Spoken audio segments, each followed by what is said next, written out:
Olá, bem-vindos ao podcast do Canadá para Brasileiros. Meu nome é Guilherme e eu irei conversar com o meu irmão Caio. Oi, Caio, tudo bem? Tudo tranquilo, Guilherme. E aí, melhorou a cabeça? Esse podcast quase não foi gravado, né, Caio? É. Antes de gravar, eu fui na geladeira, agachei para colocar algumas coisas embaixo da geladeira, na parte mais baixa, na gaveta, né? A hora que eu levantei, né?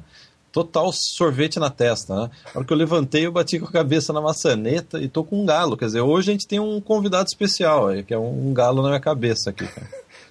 Semana passada, com a cabeça boa, você já esqueceu o seu nome. Vamos ver como é que vai ser o podcast de hoje, né? Você pode ver que no começo eu quase esqueci o nome do site, né? Você quase esqueceu o começo inteiro. Então, cara, você me lembra aí. Qualquer coisa no podcast você vê que eu tô saindo um pouco fora do trilho, você dá uma pausa aí. Tá, só não esquece que o tema é Canadá. É Canadá, né? A gente tá falando sobre Canadá, né? Sim. Então, para quem não sabe, nós somos dois irmãos, moramos em Vancouver, o Caio há quase 10 anos, há quase 10, né, Caio? 9 anos, né? 9 anos. Eu há quase 8, o Caio há quase 9 anos. E a gente já fez de tudo, a gente já foi turista na década de 90, a gente estudou inglês, já fez college, entre parênteses, não terminados, né? Eu não terminei, o Caio terminou o dele, né? Sim. E a gente trabalhou, imigrou, quer dizer, a gente passa a nossa experiência, né, morando aí há tempão aqui no Canadá. Caio, então, né, feita a introdução aí usual, né? Sim. Tem gente que é engraçado, parece, né, que porque toda vez vocês falam a mesma coisa no começo, porque tem muita gente que tá chegando agora, né, cara? Sim.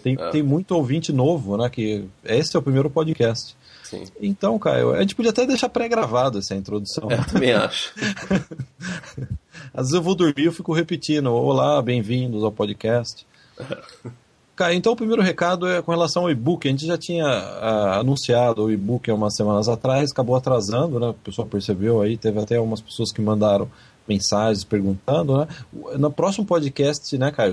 Eu acho que é isso, né? No próximo podcast a gente vai lançar o e-book. Vai ser um e-book sobre vida, trabalho e imigração no Canadá. Esse livro é dedicado para aquelas pessoas que estão chegando agora no nosso site, vai ser tipo uma referência, né? Se você chegou agora, vai ser um livro que vai resumir, né? Vai introduzir, na verdade, né? Você no assunto sobre Canadá, imigração, trabalho, né, Caio? Sim. Então, acho que vai ser muito bom, né? Porque a gente tem muito ouvinte, leitor novo, né? Todo mês. E esse livro vai ser né, antes de mandar e-mail ou entrar no fórum para perguntar, eu recomendaria, né, ler esse e-book, né? A intenção é essa mesmo. Ao invés da gente ter, né, uma lista de links, você checa essa informação aqui, essa outra lá, a gente resolveu colocar tudo aí num PDF, num e-book, para ficar mais fácil, né, de acessar a primeira etapa, né, de pesquisa. Sim, então semana que vem a gente faz o lançamento e detalhe, é gratuito. Deu um trabalhão, né, Caio? Sim. A gente teve que colocar aí no meio das nossas tarefas usuais, deu um trabalho, mas é gratuito. Né? Essa é a nossa filosofia, né? Primeiro ajudar bastante, né? Acima de tudo. Sim. Então, Caio, aí tem só mais um recado, né? Para quem pula essa parte de recados, né? Só tem mais um recado, o Caio colocou essa semana no nosso canal do YouTube um vídeo do Polar Bear Swim. O título é meio pouco atraente, mas o que tem no vídeo é muito legal. No dia 1 de janeiro, todo dia 1 de janeiro, de manhã, começa de manhã, não, é de tarde, foi de tarde esse ano. Os canadenses entram no mar e é uma competição de quem fica mais dentro da água. Imagina, 0 graus, 5 graus, as pessoas dentro da água. Então é muito curioso, não deixem de entrar no YouTube do Canadá para Brasileiros. O Caio fez uma filmagem desse evento, né, Caio? Sim. E como foi, Caio? Você entrou na água ou você só ficou filmando? Lógico que não, né? Eu não ia entrar na água, mas eu filmei. Pro lado de fora tava aí 5 graus, se eu não me engano. Mas foi bem interessante. Eu já fui diversas vezes. Eu não fui no ano passado, você foi no ano passado, eu não fui. Mas como eu fui esse ano, eu resolvi fazer um vídeo. E daí você até mencionou, né, sobre aquele senhor, né, no final do vídeo, né, Guilherme? Assim, fiquem atentos. Lá pro final do vídeo, o Caio faz uma menção a um tiozão, né? Barrigudo, né? Um tiozão barrigudo, né? Acho que um chapéu de viking, uma corneta viking. Assim. O Caio fez uma menção, ele é um cara que sempre tá no evento. Na verdade, Caio, ele é o campeão, ele é o Polar Bear encarnado numa pessoa. Eu estive num evento anos atrás e eu presenciei esse tiozão ficar por volta de 45, eu tenho gravado ainda numa câmera antiga minha, ele ficou 45 minutos tomando bebidas alcoólicas, né? Dentro Bebida da água. viking, né? Bebida viking. Bebida viking dentro da água, com água até o ombro, e tocando aquela corneta. E eu tenho a imagem dele sendo retirado, ele foi o último a sair da água, quer dizer, é o meu ídolo, né? É o meu ídolo. Sim. Ele foi retirado da água, completamente bêbado e sem sentir da cintura para baixo nada. Então as pernas ele não comandava mais as pernas. E ele é o campeão do Polar Bear. E nesse ano que teve aí, ele não entrou muito na água, ele só fez, né? Acho que ele não estava preparado, né? Ele saiu sem, né, desacordado quase, né? Não dá pra saber se é por causa do álcool ou se é por causa do frio, né? Ele é o Pelé do Polar Bear, né, cara? O Pelé do Polar Bear. Ele é o Michael Jordan do Polar Bear, pra ficar bem claro. Né? Sim. Então, Caio, eu só fazendo esse adendo aí, que o seu comentário sobre ele, eu acho que foi, assim, não fez né, mérito, né, a pessoa. Eu peço desculpas. No ano que vem, então, você faz a cobertura. Você ofendeu o meu ídolo, cara. Desculpa, cara. Então, Caio, vamos falar então da grande novidade essa semana no Canadá para Brasileiros, que foi o lançamento do novo Canadá para Brasileiros VIP, que agora tem um endereço específico, né, Caio? Sim, deixa eu falar, porque senão você sempre esquece, né, alguma parte, né? Que é canadaparabbrasileirosvip.com. O endereço antigo ainda continua funcionando, mas o canadaparabbrasileirosvip.com é a nova casa da nossa área VIP. Quer dizer, o endereço antigo era canadaparabbrasileiros.com/VIP, né? Sim. E agora, mas também funciona esse. Funciona. Né? Então, perfeito. Então, Caio, foi realmente uma semana, né, de bastante trabalho, né? O Canadá para Brasileiros VIP, essa nova versão, realmente deu bastante trabalho, né? Essas últimas semanas foram bastante movimentadas. Eu diria aí que foram as semanas, né, que particularmente você trabalhou mais, né? Eu nunca vi você trabalhando tanto. Caio, conte aí como que foi, né, esse projeto aí. Eu fiquei sabendo que você contratou aí um esquadrão de nerds para te ajudar a colocar o site no ar, é isso? Tinha que ser, né, Guilherme? Como a gente sempre fala, os nerds eles estão unidos, né? Então não foi diferente para esse processo, né? Ok, então eu gostaria de te parabenizar pelo esse trabalho do novo Canadá para Brasileiros VIP, porque se não for eu que, né, te dar os parabéns, quem será, né, em primeira mão, né? Então eu realmente fiquei fã do novo site, eu recomendo, se você está ouvindo, não deixe de visitar o site por dentro e por fora. Ele foi todo reformulado. Os assinantes, que já eram assinantes, saíram ganhando bastante com isso, né? Um site muito bonito. E realmente, cara, ficou excelente. Parabéns mesmo. E isso que eu estou dizendo não é só palavras, né? Basta dar uma olhada, né? Eu convido a todos a dar uma olhada.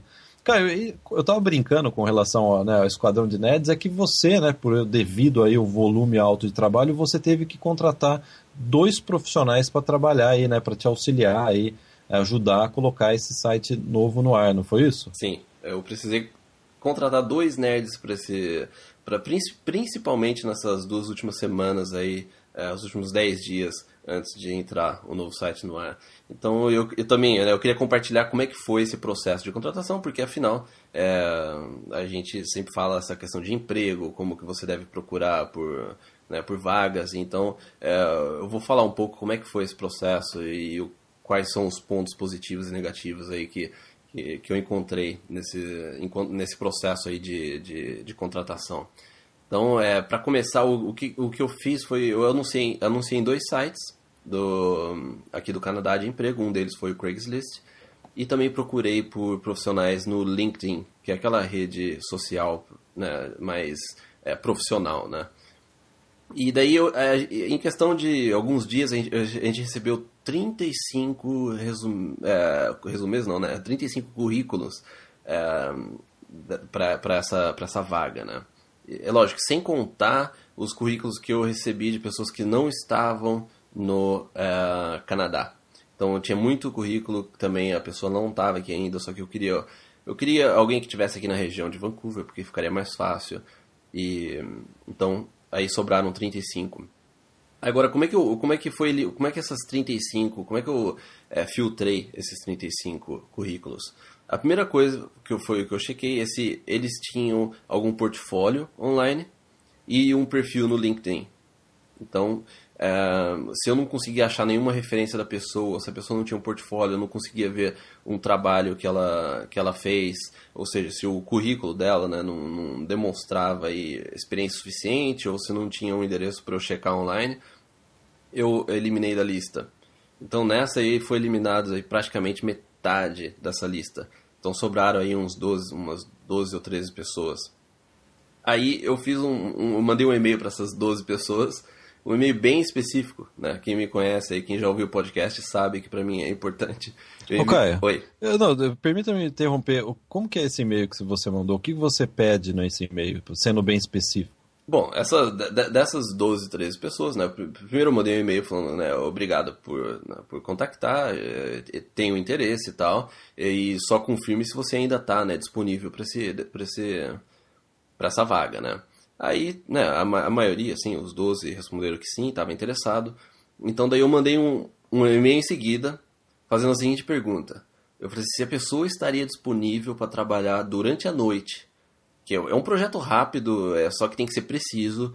E então eu precisaria aí que fosse durante a noite esse processo, pelo menos nos 2, 3 últimos dias, né? E então só aí eu já consegui eliminar alguns, porque tem inclusive uma pessoa que falou assim, eu não posso porque eu tenho uma aula de Kung Fu no dia seguinte de manhã. Só aí eu já fui, né? Não tem nem porque você vê que o comprometimento da pessoa não tem uma prioridade muito grande esse trabalho. Então aí só nessa aí de trabalhar durante a noite ou não, eu já consegui eliminar aí a grande parte, 80%, 90%. E também eu deixei claro que eu pagaria pelo projeto e não por hora. Porque aqui no Canadá é muito comum você pagar por hora. Eu não sou muito fã, depende da situação, depende do que você for fazer. Mas eu não sou muito a favor de pagar e também receber por hora. Eu acho que na maioria dos casos, salvo algumas exceções, na maioria dos casos, para mim pelo menos não compensa. Então eu já deixei isso claro, porque como aqui é uma coisa muito comum a pessoa receber por hora, eu já deixei claro que eu não estaria pagando pela hora, eu estaria pagando pelo projeto. E no final das contas sobraram apenas 3 pessoas. Bom, aí o que eu fiz? Eu liguei para essas 3 pessoas e eu tive que eliminar uma delas. E na verdade foi difícil, foi uma pena mesmo, porque o cara era muito bom programador, era um coreano, já emigrou, mas ele é um coreano, ele excelente programador, mas o inglês dele ainda não... Eu senti um pouco de dificuldade na hora de conversar com ele por telefone. Então eu achei que talvez isso poderia ser um problema aí na hora que a gente está no último dia antes de colocar o site no ar e tal. Porque para quem viu, para quem acompanhou, né, aí o site, o VIP, notou que o site não saiu do ar em nenhum momento. O site continuou funcionando, não teve nenhuma... ele não ficou offline por nenhum segundo e entrou o site novo. Inclusive numa mudança de servidor, foi uma coisa bem complicada. Então, ele foi eliminado porque eu achei que o inglês dele estava um pouco abaixo, aí, de repente no momento que a gente precisasse algum problema que pudesse ocorrer, né? E daí os outros 2 que sobraram, eu encontrei com eles no Starbucks, expliquei como é que funciona aí o projeto, e daí a gente começou a trabalhar junto. Aí eu já tinha feito todo o design do site e eu precisaria que eles trabalhassem na parte de código mesmo, porque eu estava sem tempo ultimamente para trabalhar nessa parte dos códigos, e então tinha outras prioridades também para o Canadá brasileiros. Então eles ajudaram nessa questão de mover o site, ter certeza que todos os usuários VIPs estão, né, tendo acesso a tudo, e mudar o site para servidor, mudar tudo sem ter um segundo que a gente chama de downtime, né? Que é quando o site fica fora do ar, ou seja, foi assim. Caio, eles mandaram bem. Então, Caio, tem que ter Facebook e tem que ter o LinkedIn. Facebook todo mundo tem, a gente não precisa se preocupar em Facebook, só que o Facebook é uma coisa mais pessoal, né? Então eu acho que isso daí é lógico que eu chequei o Facebook dos 2, dos 3, eu procurei, mas principalmente a questão profissional deles, que era o portfólio online, e também o LinkedIn, que é uma rede social para profissionais. E eu recomendo que quem não tem ainda, que está ouvindo esse podcast, quer arrumar emprego no Canadá, cria uma conta no LinkedIn. Eu vou colocar um link nesse podcast. Inclusive, pode me adicionar no LinkedIn. Eu tenho meu perfil lá, pode me adicionar. E também pode me adicionar. O Guilherme também tá lá e tem diversos usuários do Canadá brasileiros que já me adicionaram. A gente tá criando aí uma comunidade legal no LinkedIn. Então, recomendo que vocês criem uma conta e adiciona o Guilherme e entra lá para o Canadá Brasileiros, que sem dúvida isso no futuro pode fazer a diferença. Não deixa de ser uma espécie de currículo, cara. Eu lembro que há 8 anos atrás, quando eu trabalhava no Brasil, meu último emprego, né, que eu tive, né, desde quando eu vim pra cá, né, eu sempre trabalhei com o Canadá para brasileiros, eu lembro que o meu chefe, né, um jornalista super aí conceituado no Brasil, bastante conhecido, né, ele usava o Orkut. Eu lembro quando estavam selecionando o repórter para a agência que eu trabalhava, eles davam uma olhada no Orkut da pessoa. Assim. Sim. Não, isso aí virou algo rotineiro mesmo. Quando você vai contratar, você olha o Facebook, você vê o Twitter, você vê o LinkedIn, você dá uma pesquisada sobre a pessoa.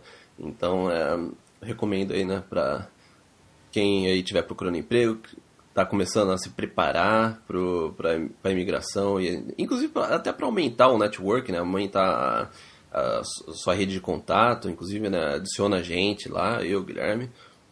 E também, né, sem dúvida que isso pode fazer alguma diferença no futuro aí. Caio, legal. Então vamos agora responder algumas, se você não tem, acho que não, acho que já tudo foi comentado, né?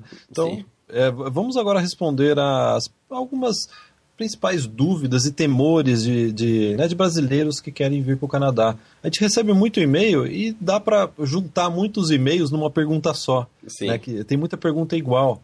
Quer dizer, são perguntas importantes, né? Que são perguntas que diversas pessoas também têm, né? Sim. Então a gente tentou juntar, né, como a gente está recebendo bastante e-mail, tentar juntar isso, condensar em algumas perguntas, algumas questões, né? Sim. Então, Caio, gostaria de iniciar a respeito, é muito comum, a gente sempre recebe, eu tenho 40 anos, ou tenho mais de 40 anos, e ouvi dizer que a imigração agora não aceita, às vezes a pessoa coloca assim, né, não aceita mais pessoas com mais de 35 anos, e a pessoa está meio desanimada, como que eu tenho, né, tem saída para mim, né, eu já fiz mais de 40 anos, ou 40, 45, tem saída, o meu caso, né?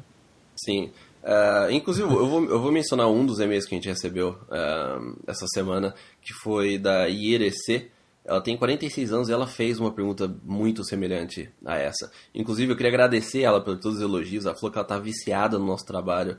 Ela falou que lá na casa dela ninguém mais aguenta ouvir falar do Canadá para brasileiros. E inclusive, ela faz a mãe dela assistir os vídeos que a gente coloca no YouTube. Bom. Coitada da mãe. IRC, coitada. Não precisa obrigar sua mãe a ver os vídeos do Caio. Daí já exagerou, né? Bom, então, Não, segue, cara. Eu já ia falar besteira, eu já ia falar, será que a sua mãe assistiu os seus vídeos? Mas aí já é sacanagem, né, cara? Aí já é uma piada fora, né? Fora do... A nossa mãe assiste os nossos, né? Ela gosta. Ela gosta. E pelo menos foi o que ela falou. Bom, então a pergunta também dela foi bem relacionada a isso. Ela tem 46 anos e ela quer saber quais são as chances e o que ela deve fazer. Ela estava inclusive pensando em fazer um curso de trabalho. Bom, e também tem muita gente que manda e-mail pra gente sobre esse tópico. Em relação ao processo federal, é muito difícil. Porque, de acordo com a prévia, né, do que a gente tem para o processo federal, é que uma pessoa de 46 anos ela teria aí em torno de apenas 1 ponto no fator idade. Ao contrário, né, da nota máxima, que seria de, se não me engano, 12 pontos. Ou seja, iria perder 9 pontos no processo. 11 pontos.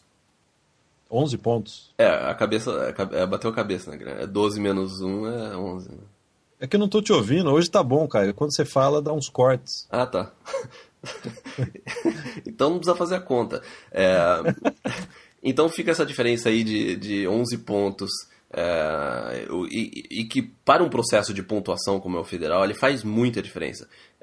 Matematicamente você teria chance se você tivesse o inglês, o francês perfeito, formação alta e experiência de trabalho também alta, mas eu acho que no seu perfil, de acordo com o seu e-mail, ficaria mesmo difícil em relação ao inglês e francês, porque você teria que praticamente tirar a nota máxima neles, para você poder recuperar essa diferença de 11 pontos. Então, assim, matematicamente é possível, mas eu tenho que ser sincero e falar assim que é bem difícil. Entendeu? É bem difícil você aplicar para o processo federal já com 46 anos. Novamente, não é impossível, mas fica mais difícil. Agora, o caminho que eu aconselho você fazer não é nem em relação a você fazer um curso de estudo e trabalho. Você pode ter problema até de algum problema de visto para pedir se você se matricular no curso de estudo e trabalho. E mesmo porque a gente nem sabe se o curso de estudo e trabalho ainda vai estar aí disponível no próximo ano. Oi? Permita-me só uma observação. A gente recebe muito e-mail. Tenho 40 anos ou 45 Sim. anos e quero fazer estudo e trabalho, trazer minha família. A minha resposta sempre é essa: não faça isso. Sim, é bem difícil. O consulado pode realmente achar que você está querendo sair do Brasil, você só está pegando o curso de trabalho só para ganhar um tempo e né, até ver como é que as coisas vão. Então, e curso de trabalho não é um comprometimento muito grande que você faz com o Canadá, né, em termos de visto. Então, é arriscado. Novamente, de acordo com as regras, teoricamente você pode aplicar. Mas de acordo com a nossa experiência, daquilo que a gente vê, aquilo que a gente está vivenciando nesses anos, é que fica um pouco aí uma questão para o consulado achar o porquê que você está saindo do Brasil nessa idade, por um curso tão longo, e então pode ficar mais difícil. A minha recomendação seria que você fizesse um mestrado ou um doutorado no Canadá. Eu acho que esse seria o melhor caminho. Por quê? Porque mostra que você está investindo na sua carreira e você tem um comprometimento maior com o Canadá nessa questão do visto, na questão dos seus planos. Entendeu? E quando você vai fazer um mestrado, doutorado, essa questão de você não sair do Canadá depois que você terminar ou durante, o consulado, eu acredito, isso é uma opinião pessoal minha, e ver isso de uma outra forma. Se você está vindo para um doutorado, mostra que você tem um comprometimento, você está realmente investindo na sua carreira e também de alguma forma você está colocando um bom dinheiro no Canadá, né, para fazer um mestrado ou um doutorado. Eu entendo que a situação das pessoas, elas podem falar, inclusive a Iere, você falou isso, a respeito do inglês. Ela precisaria fazer o inglês antes e depois fazer um doutorado. A questão é a seguinte, ainda para esse ano, o visto do jeito que está, porque o visto de estudo vai mudar a partir do ano que vem, mas do jeito que está, eu aconselho você aplicar por um curso de inglês na mesma instituição que você for fazer um mestrado. Ou você aplicar por um curso de inglês numa escola normal, uma escola como essas que a gente, né, inclusive oferece na nossa agência, mas você também se matricular para um mestrado ou um doutorado, e quando você der a entrada no seu pedido de visto, você vai dar a entrada junto nesse processo, nesse processo de visto, porque você demonstra para o consulado que você está realmente comprometida a realmente vir estudar inglês e depois fazer um mestrado ou um doutorado. Entendeu? Algumas universidades eles podem não emitir uma carta de aceitação para um mestrado ou doutorado sem você ter um comprovante em inglês, mas você pode conseguir o que eles chamam de conditional letter, que é uma carta mostrando que você pagou um depósito, você se matriculou, mas está ainda aguardando algum teste, alguma prova de inglês, ou você até comparecer à faculdade. Então, eu acho que o melhor caminho seria você fazer um mestrado ou um doutorado, ainda mais nessa idade que dificilmente se qualificaria para o processo federal. Então, eu acho que as suas chances elas são bem maiores para um processo provincial ou Canadian Experience depois que você fizer um mestrado ou doutorado. E também processos provinciais têm diversas categorias nos processos provinciais. Você é assinante, né, VIP, nossa, então você tem acesso a todos aqueles vídeos que a gente tem na área VIP. Então você já deve ter notado que existem diversas categorias dentro de cada processo provincial. Ou seja, tem aí uma chance grande de você aplicar através da província. E, Caio, aí lembrando que a universidade tem que ser uma universidade boa, né? Pública de preferência. De preferência, sem dúvida. Preferência pública, isso sem dúvida. Aqui em Vancouver tem duas grandes universidades, que é a SFU, a Simon Fraser University, e a UBC, né, a Universidade de British Columbia, né? Sim. A UBC, por sinal, a UBC fica num lugar maravilhoso aqui em Vancouver. Quem estiver em Vancouver, né, fica essa dica, esse parênteses aí. Sim, de conhecer o campus da UBC. Mas também não fique restrito também só a a British Columbia, né? Como você está fazendo sua pesquisa agora, você está super animado, procurando todas as informações, e não só você, mas todas as outras pessoas, né, que se encaixam nesse perfil que a gente está respondendo. Faça uma pesquisa, não fique restrito a apenas uma província ou uma cidade. Existem diversas oportunidades financeiras, inclusive, até com cursos mais acessíveis em outras províncias, em outras cidades. Aqui mesmo, em British Columbia, tem a UNBC, que fica ao norte de BC. É uma região mais fria, mas eles também têm cursos nessa área. Então, não fique apenas restrito aos grandes centros. Amplie aí as suas opções. Eu começaria, se você quer realmente vir para Vancouver, dá uma olhada na UNBC, que é uma faculdade que fica no norte de British Columbia, ou mesmo Alberta, que está, né, teoricamente, não está muito longe, né? Mas também no descarte Toronto, Manitoba, Saskatchewan, Quebec. Né? Bem lembrado, cara. Eu estava conversando com uma ex-aluna nossa, ela quer voltar, e eu até comentei com ela, dei essa dica aí dessa universidade no norte de British Columbia. Sim. E você lembrou bem, né? Que eu lembro quando eu estava estudando inglês aqui, eu lembro que existia algumas facilidades de você estudar nessa universidade. Eles, inclusive, davam até curso de inglês antes da graduação. Sim, sim. Pelo fato de ser uma faculdade que fica num lugar distante, aqui fica no norte, né, da província. Sim. Talvez seja interessante, né? Não, eu acho, para quem está pesquisando, amplia as opções, não fique só focalizado em Toronto, Vancouver, nos grandes centros. Dê uma olhada também em áreas mais afastadas desses grandes centros, que são lugares ótimos também, e que sem dúvida que você pode ter mais oportunidade, pode facilitar essa sua vinda. unbc.ca. Sim. Estou até aqui com o site. Então é interessante dar uma olhada. Caio, aí a gente falou, agora a gente vai falar de uma das perguntas que a gente mais recebe, não sei se é pelo fato de você ser da área de TI, o pessoal saber, né? Mas a gente recebe muito e-mail do pessoal da área de TI perguntando, geralmente eles perguntam isso, realmente se eu for para o Canadá eu tenho emprego garantido? Como que é a área de TI, né, de tecnologia, né, de computação, né, nerds, né, os nerds, né, cara? Como que é essa área? Se eu for para aí eu tenho o meu... eu consigo com facilidade arrumar emprego? Bom, primeiro que a área de TI, quando você fala em TI, é uma área muito ampla, então é difícil até responder uma pergunta quando as pessoas mandam, eu sou da área de TI, como é que é o mercado, eu consigo um emprego fácil? Isso daí é o que eu mais ouço quando a gente recebe essas perguntas sobre emprego. Eu estou na área de TI, é fácil arrumar emprego? Essa daí eu diria que é uma regra em geral das perguntas que a gente recebe. Bom, a área de TI é muito ampla. A área de TI, como você sabe, você pode tanto montar computador como você pode fazer aplicativo para smartphone, né, para celular. Então é difícil também falar de uma área também muito ampla. Agora, em relação a é fácil conseguir emprego ou não, isso já dá para a gente falar de uma forma geral. Eu acho que, como eu falei no início desse podcast, quando eu estava procurando gente para trabalhar e também no outro emprego que eu tive, que eu também procurava gente para trabalhar, a questão é a seguinte: a maioria dos currículos, isso daí eu garanto, isso daí é uma regra, realmente, é uma regra geral, a maioria dos currículos são muito ruins.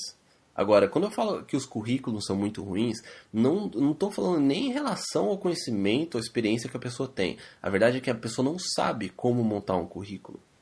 Então, eu recebi currículos de pessoas que, inclusive eu estava dando uma revisada depois, que currículos você vê que a pessoa realmente tem uma experiência, tem um bom conhecimento, sabe a fundo em muita coisa, só que o currículo era muito ruim. Ou seja, uma empresa, quando está anunciando uma vaga, ela recebe 100, 200, 300 currículos. A sua chance de se destacar em algum momento aí, para eles colocarem o seu currículo de lado para poder analisar, é exatamente a forma com que você se apresenta no currículo. E é onde que a maioria das pessoas erram.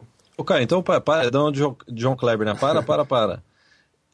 Com relação ao currículo, eu acho que é interessante. Você está dizendo que a maior parte dos currículos são mal redigidos, mal formatados, né? Sim. Vamos numerar, então. Eu diria que a primeira, às vezes eu também, a gente recebe currículo, eu dou uma olhada, às vezes o currículo é muito longo, né? Muito extenso, tem muita informação, textos longos. Isso daí já é, sem dúvida nenhuma, é um elemento negativo, né? Um aspecto negativo. O currículo ele não pode ser longo, ele também não pode escrever tudo que você faz. Quando eu dou aula na Van Arts no último semestre da Van Arts e eu também cubro um pouco essa parte. Eu dou aula de business, mas eu cubro também essa parte de aí umas dicas no final do curso de como eles podem aí conseguir emprego, mandar currículo e quais são as dicas. Agora, se eu tivesse que selecionar, lógico, a gente está num podcast, não tem como eu falar muito, mas se eu tivesse que dar uma dica para quem está preparando um currículo, é a seguinte: imagina que o seu currículo é um produto que vai ficar numa prateleira. Imagina quando você vai no supermercado, você quer comprar bolacha de chocolate. Aí você vai no corredor, o corredor é inteiro de bolacha de chocolate. Qual é o pacote que vai te chamar a atenção? Todas elas, sabor chocolate, recheio de chocolate. Qual delas que vai fazer com que você pegue, você olha, dá uma olhada no pacote e coloque na cesta? Ou que você fique até em dúvida em relação a essa e alguma outra? O que eu falo sempre para os meus alunos é o seguinte: trate o seu currículo como uma peça realmente de marketing. É a embalagem que você tem que atrair para a pessoa pegar o seu currículo e falar assim, ó, eu vou dar uma olhada um pouco mais a fundo nesse currículo, então eu vou separar ele dessa estante cheias de currículo. E é isso que as pessoas fazem. Ô Caio, desculpa te interromper, mas no Brasil, principalmente no Brasil, a palavra marketing tem uma conotação um tanto negativa, né? De que você estaria aí colocando coisas, por exemplo, no currículo que realmente não representam você, estaria aumentando, né? Estaria dando uma bombada no currículo, né? Esse é o marketing errado. Você não acha, né? Que o marketing certo, né? Só colocando, né, o termo que você mencionou, o marketing certo seria colocar... ser preciso, né? Vender o seu currículo da melhor forma possível. Sim, exatamente. Então, quando você vai no supermercado, você está no corredor de pacote, né, de bolacha de chocolate. O que você quer é bolacha de chocolate com recheio de chocolate, entendeu? Se o pacote está falando que, ó, essa é uma bolacha de chocolate com recheio de chocolate, isso já vai chamar atenção porque está atendendo exatamente o que você quer, entendeu? Agora, se tem um pacote que não está muito claro, se tem recheio ou não, ou a foto não está clara, ou sei lá, você vai ficar em dúvida e você tende a não pegar aquele pacote. Então a questão é que o seu currículo ele tem que atender exatamente o que aquela vaga está pedindo. Entendeu? É dessa forma que você vai chamar a atenção. E o que eu aconselho aqui também, isso daí é um fator muito importante agora que eu vou falar, que é um pouco diferente daquilo que eu estou acostumado aqui com os alunos, porque a maioria deles estão aqui no Canadá, a Van Arts é uma instituição canadense, então as pessoas tendem a colocar a educação antes da experiência. A educação ela só vem antes da experiência no currículo se é uma educação... Você estudou numa instituição que é super renomada, é famosa, e você acha que aquilo é algo importante. Só que se você está no Brasil, você está mandando currículo para o Canadá, ninguém conhece, a pessoa que está analisando o currículo não conhece as universidades no Brasil. Então isso é irrelevante se você estudou numa USP, numa PUC ou numa Unicamp, isso é irrelevante, eles não sabem, isso não vai chamar atenção nos primeiros 5, 10 segundos quando eles olharem o seu currículo. Então foque na experiência e não na educação. A parte da educação, ela é uma segunda parte do seu currículo, ela vem logo depois da experiência. Então isso é importante. Agora, se você está aqui no Canadá, você estudou na UBC, você coloca, eu estudei na UBC, eu estudei na Oxford, eu estudei na universidades americanas, mas esse não é o caso, você é um trabalhador internacional, então você tem que focar na experiência, e essa experiência, os primeiros 3 itens tem que focar naquilo que a vaga está pedindo. Ok, mas aí fica a pergunta, voltando à pergunta, você deu uma de Maluf, hein? Eu perguntei um negócio e respondeu outro, hein? É que eu não vi a sua pergunta. O mercado de TI é bom aqui em Vancouver ou no Canadá em geral? Eu consigo arrumar um emprego com facilidade aqui? O mercado de TI ele é muito bom. ele é bom, eu acho que em qualquer lugar, né? Agora, conseguir emprego fácil vai depender de você, vai depender da sua experiência, vai depender do seu currículo, vai depender como é que você se porta numa entrevista. Se for uma entrevista por Skype que eles vão fazer com você ainda do Brasil, vai depender como que é o seu inglês e como que você consegue aí se expressar. Então depende de muita coisa, entendeu? O fator pessoal conta muito. Grande parte, que é quando você vai para uma entrevista, seja através do Skype, ou seja ou que você vai numa entrevista na empresa, existe uma pesquisa, inclusive, que fala que 80% do fator de decisão deles na hora de contratar uma pessoa, 80% é o fator pessoal. Entendeu? Sim, sim. Então, realmente é importante que você chame atenção com o seu currículo, na sua experiência, com que eles entrem em contato com você e, na sequência, você tenha a oportunidade aí de ganhar a entrevista quando você, né, tiver esse contato pessoal com eles. Cara, dentro do que você está dizendo, uma outra pergunta que a gente sempre recebe é se ter mestrado em MBA realmente facilita conseguir emprego. A resposta que a gente sempre dá, né, básica, depende da sua área, né? Sim. Se for uma área de TI, uma área de administração, né, business, eu acho que pouco importa, né? Como você mesmo disse, né, é o contrário, no currículo tem que vir primeiro o que você sabe fazer e não aonde você estudou. Tem que vir primeiro o que você sabe e os resultados. Resultado é mais importante do que falar assim, eu fiz isso, eu participei disso numa campanha de marketing e etc. Não, o mais importante é qual foi o resultado que a sua decisão, aquilo que você fez na campanha, qual foi o resultado dela? Como que isso melhorou no final das contas na questão financeira, na questão de exposição? O resultado no currículo daquilo que você fez é mais importante do que você falar o que você fez, na verdade. É engraçado que isso daí, né, esse modelo, ele vai muito contra o modelo que eu aprendi há 15, 20 anos atrás no Brasil, que basicamente era começar o currículo falando da educação e depois da experiência de trabalho que você teve e colocar data de quando a quando você trabalhou na empresa, né? Quer dizer, é o contrário, é realmente o currículo nesse caso, né, que você está descrevendo muito bem, é realmente mostrar o que você é capaz de fazer para a empresa, né? Exatamente. Se eu me graduei na Harvard, é lógico que eu vou colocar Harvard a primeira coisa no meu currículo, entendeu? Mas o que a gente está falando aqui é como você, né, que vai mandar um currículo, você se graduou no Brasil, como que você vai chamar a atenção do possível empregador aqui.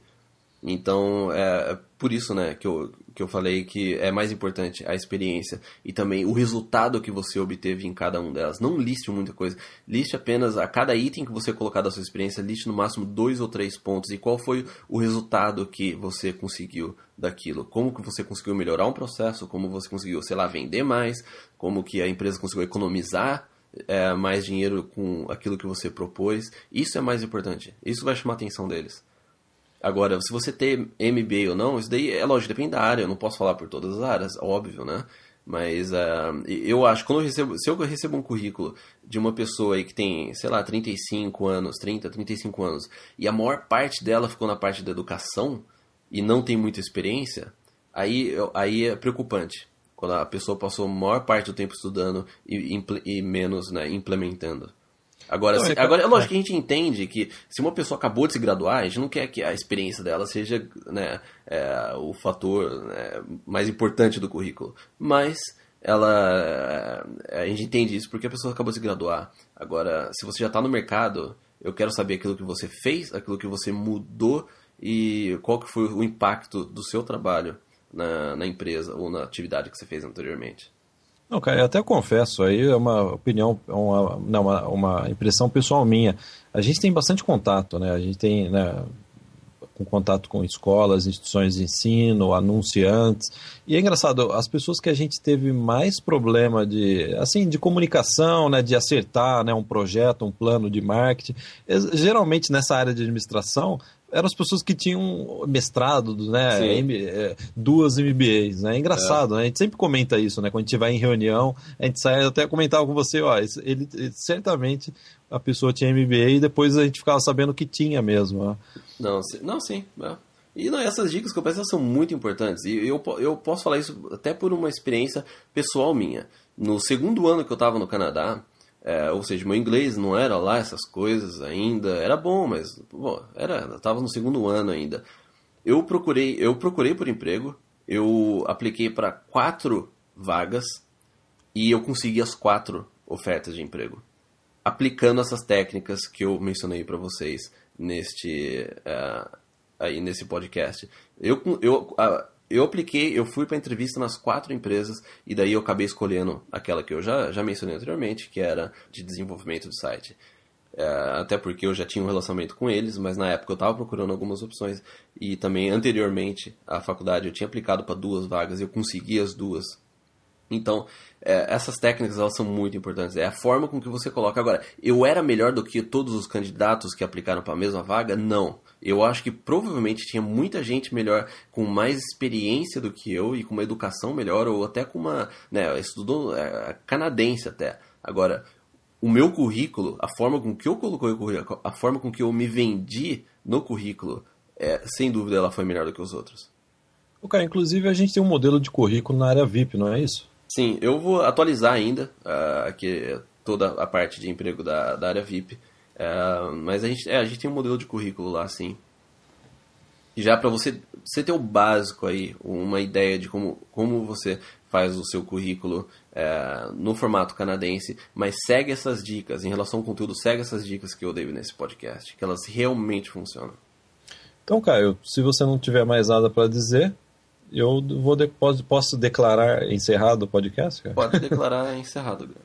Então fica essa dica. Visite o novo Canadá para Brasileiros, vip.com. Acertei o endereço. Tá bom, Caio. Então, Obrigado. Até semana que vem. Até semana que vem. Tchau.